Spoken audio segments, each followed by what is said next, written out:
పడుకునే ముందు ఏమవుతుందంటే సబ్‌కాన్షియస్ మైండ్ యాక్టివేషన్ అవుతుంది. అంటే చేతనాత్మకమైనటువంటి మనసు నిద్రావస్థలోకి జారుకుంటుంది.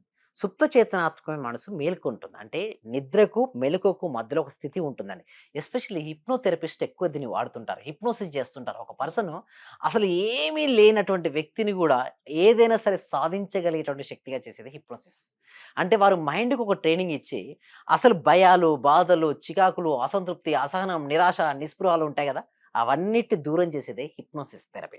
పడుకునే ముందు ఏం చేయాలంటే, ప్రశాంతంగా కూర్చొని మీ జీవితంలో మీకు ఏం కావాలో ఒక పేపర్, పెన్ తీసుకోండి. నీకేం కావాలో అవన్నిటిని రాయండి. అంటే కోరికలుంటాయి. మనిషి అనేవాడు ఆశావాద జీవి గదండీ! ఎన్నెన్నో కోరికలుంటాయి. ఒక్కొక్కరికి కోరికుంటది. ఆ కోరికలన్నీ రాయాలి. ఇల్లు, కారు, గోల్డ్, బ్యాంక్‌లో పెట్టిన గోల్డ్ తిరిగి వేసుకోవడం గావచ్చు, లేకపోతే రిలేషన్‌షిప్స్ బెటర్ జేసుకోవడం గావచ్చు, కెరియర్‌లో జాబ్ లేదా ప్రమోషన్ గావచ్చు, లేకపోతే బిజినెస్‌లో సక్సెస్ గావచ్చు. ఏదైనా గావచ్చు. అవన్నీ రాయాలి.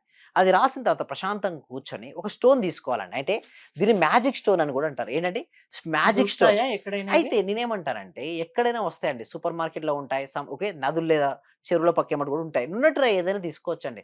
కొంతమంది డబ్బులు పెట్టి మరీ కొనుక్కోండి. అవసరం లేదండి. లేదా ఇది ఉంటాయి గదండీ! ఏది మన ఫిష్ ఎక్వేరియం ఉంటుంది కదా! ఎక్వేరియం స్టోర్స్‌లో ఉంటాయి. ఏదైనా రౌండ్‌గా, నున్నగా ఉన్నది ఏదైనా తీసుకోవచ్చు. బట్ ఇది మామూలు స్టోనే.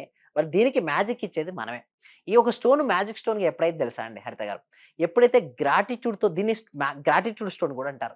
అయితే నేను ఎవ్రీడే ప్రతిరోజు గ్రాటిట్యూడ్ తెలియజేసేటప్పుడు ఈ స్టోన్‌ని ఉపయోగించుకుంటాను. అయితే ఈ స్టోన్ మీరేం చేయాలంటే 2 అరచేతుల మొదలు తీసుకోవాలండి. ఏంటి హరిత గారు? 2 అరచేతుల మొదలు తీసుకొని ఓకే. ఇది పూర్ణ ముద్ర అంట. ఇది ఏసిన తర్వాత ప్రశాంతంగా కూర్చోండి. ఇది వచ్చిన తర్వాత కూర్చున్న తర్వాత ముద్రలో వచ్చిన తర్వాత మీరు మీ జీవితంలో ఇప్పటి వరకు మనీ వల్ల మీరు పొందినటువంటి అనుభవాలు, పాజిటివ్ అనుభవాలు ఏదైతే చెప్పుకోవాలి. అంటే thank you so much money. నీ వల్ల నాకు ఎన్నో ఉపయోగాలు జరిగాయి. ఎలా అంటే చిన్నప్పుడు చదువుకున్న చదువు నుంచి ఈ రోజుల వరకు ఓకే. నేను ట్రావెల్ చేసినంత ఈ వరకు ఎన్నో రకాల ఉపయోగాలున్నాయి. ప్రతి ఉపయోగాన్ని మనసులో స్మరించుకోవాలి. దీనితో పాటు ప్రతి వస్తువు కూడా థాంక్ యూ సో మచ్ చెప్పాలి. అండ్ ప్రతి పర్సన్ నీ లైఫ్‌లో ఎవరైతే నీ బెటర్‌గా నిన్ను తీర్చిదిద్దారో వారందరికీ థాంక్ యూ.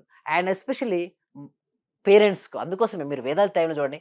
మాతృదేవోభవ, పితృదేవోభవ, ఆచార్య దేవోభవ అంటారు. వారిని కూడా మనసులో స్మరించుకోవాలి. అంటే మీరు ఈరోజు ఇక్కడ ఉన్నారు అంటే ఎంతో మంది కదండీ కారణం హరిత గారు. వారందరిని మనసులో స్మరించినప్పుడు మీ లోపల ఏముందంటే పాజిటివ్ ఎనర్జీ బిల్డప్ అయిద్ది. ఈ పాజిటివ్ ఎనర్జీ రావడం, ఈ ఎనర్జీ ఈ స్టోన్ తీసుకుంటుందండి. రోజు కృతజ్ఞత తెలియజేస్తూ ఉన్నారు. ఏంటి ప్రతిరోజు కృతజ్ఞతలు.